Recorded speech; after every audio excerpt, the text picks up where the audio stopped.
పడుతున్నాయి కదా, ఇంకా ఉంది ఎక్కాల్సింది. వెళ్దాం.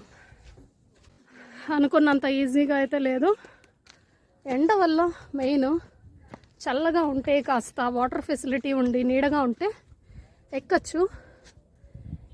ఈ ఎండ ఇదంతా కూడా ఎనర్జీని గ్రాప్ చేస్తుంది. మనం ఈశ్వరి అమ్మవారి గుహలో ఉన్నాము. ఈ గుహలోనే అమ్మవారు 14 సంవత్సరాలు తపస్సు చేశారంట. మనం ఒకసారి చూద్దాం.